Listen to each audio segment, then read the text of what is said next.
नमस्कार। स्वागत है आपका माय इंडियन एस्ट्रो में।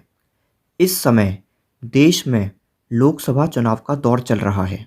हर तरफ राजनीति की ही चर्चा हो रही है। ऐसे में सभी जानना चाहते हैं कि भले ही सब अपने अपने दावे कर रहे हों, लेकिन आखिर ज्योतिष शास्त्र के अनुसार वास्तव में क्या होने वाला है। इसीलिए आज हम किसी पार्टी की कुंडली देखे बिना सीधे प्रधानमंत्री नरेंद्र मोदी की ही कुंडली को देखेंगे। तो आइए जानते हैं क्या होने वाला है मोदी जी का भविष्य। 2012 के बाद नरेंद्र मोदी की कुंडली में चंद्र की दशा लगी, जिसके कारण उनको उच्च पद की प्राप्ति हुई। और इसी योग के कारण न सिर्फ देश में बल्कि पूरे विश्व में इनका खूब नाम भी हुआ। 2014 के इलेक्शन हो या फिर 2019 के, इसी के साथ ही बीच बीच में आने वाले राज्यों के चुनाव, इन सभी में नरेंद्र मोदी की लोकप्रियता दिनों दिन बढ़ती गई और भाजपा चुनावों में जीतती रही। लेकिन अब वर्ष 2022 में ये चंद्र की दशा समाप्त हो गई है एवं अब इस कुंडली में मंगल की दशा प्रारंभ हो चुकी है। अब इसके बाद 2024 में इलेक्शन भी होने वाले हैं।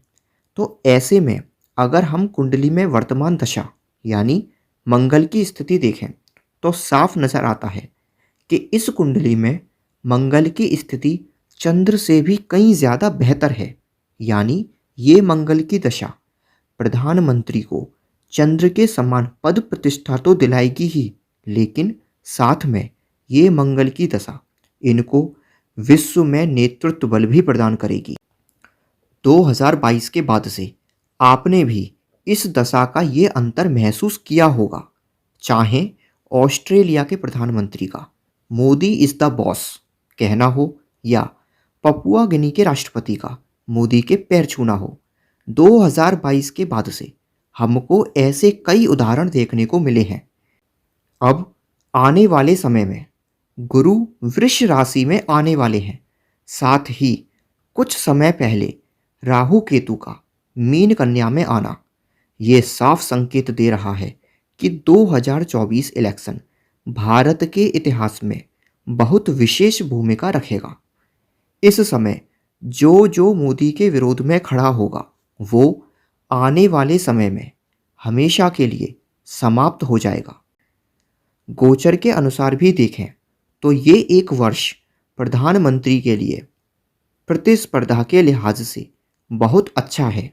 इस समय ग्रहों की स्थिति ऐसी है कि मोदी के विरोध में कोई खड़ा नहीं हो सकता, लेकिन जो इस विरोध में खड़ा होगा भी उसे या तो राजनीति त्यागनी पड़ेगी या फिर समय के साथ वो कहीं खो जाएगा। तो इस कुंडली से ये तो निश्चित ही है कि 2024 का चुनाव नरेंद्र मोदी ही जीतने वाले हैं। लेकिन अब उसके आगे क्या, ये जानने के लिए अगर हम आगे की स्थिति देखें तो वर्तमान में मंगल में गुरु का अंतर शुरू हुआ है। यानी जहां मंगल एक ओर इनको नेतृत्व देगा तो गुरु धर्म के लिए कार्य कराएगा। यानी इस समय मोदी लगातार धर्म का ध्वज लिए दिखाई देंगे एवं देश में धार्मिक नेतृत्व करते नजर आएंगे। और ये सही भी होता दिख रहा है, क्योंकि मंगल में गुरु का अंतर आते ही कुछ ही दिनों में आपने राम मंदिर यूएई में विशाल एवं भव्य हिंदू मंदिर का उद्घाटन, कल्कि धाम एवं जल में डूबी द्वारका तक जाना और आगे सभी भक्तों को द्वारका के दर्शन के लिए पनडुब्बी की शुरुआत करना आदि अनेक ऐतिहासिक कार्य सिर्फ ये गुरु का अंतर शुरू होते ही देख लिए हैं। स्पष्ट है आने वाले समय में धार्मिक स्तर पर ऐसे कई बड़े उदाहरण मिलने वाले हैं। इसके बाद मोदी जी की कुंडली में पहले गुरु फिर शनि का अंतर भी आ रहा है तो इससे ये समझ आता है कि जिस प्रकार नरेंद्र मोदी ने योग को वैश्विक मान्यता दिलवाई थी, उसी प्रकार आने वाले समय में अब अन्य कई क्षेत्रों में भी विश्व भर में भारत की सॉफ्ट पावर बढ़ेगी। भारतीय संस्कृति की ओर विश्व में उत्सुकता दिखाई देगी। आने वाले वर्षों में मोदी और उनकी सरकार धर्म को लेकर बड़े निर्णय लेगी। साथ ही भारतीय संस्कृति और राजनीति में भी बड़े बदलाव देखने को मिलेंगे। अब राजनीतिक व्यवस्था, सामाजिक व्यवस्था को लेकर भी मोदी कुछ बड़ा निर्णय सुनाएंगे। संविधान में भी बड़े परिवर्तन हो सकते हैं। इसी के साथ मोदी सनातन संस्कृति से जुड़ा हुआ ज्ञान, जैसे धार्मिक ग्रंथ, अर्थशास्त्र या अन्य शास्त्र जैसे ज्योतिष शास्त्र, नीति शास्त्र आदि को भी देश विदेश में मान्यता दिला सकते हैं। साथ ही शनि भी मीन में आने वाले हैं, तो आने वाले समय में वेद, पुराण, शास्त्र, कर्मकांड, योग और आयुर्वेद को भी वैश्विक मान्यता दिलाने के लिए सरकार कार्य करती नजर आएगी। यानी अब मंगल की दशा में मोदी भारत की प्राचीन संस्कृति और विज्ञान को विश्व में पहुंचाने का काम करते नजर आएंगे। मंगल में गुरु की इस दशा में ही मोदी विश्व को भारत में धार्मिक यात्रा, पर्यटन आदि के लिए बढ़ावा देते दिखाई देंगे। आने वाले समय में आप मोदी जी के निर्णयों और उनकी वाणी से भारत के प्राचीन ज्ञान की महिमा सुनने वाले हैं।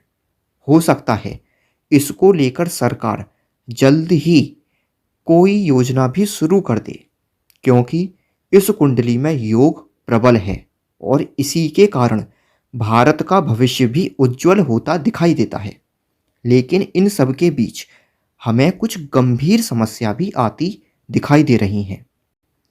सार्वजनिक रूप से सभी का जिक्र करना तो उचित नहीं होगा, लेकिन राहु का राहु के ऊपर से ही गोचर और साथ में नेपच्यून का भी मीन राशि में गोचर, जो कि नरेंद्र मोदी की कुंडली में सूर्य बुध केतु के साथ कन्या राशि में मौजूद है।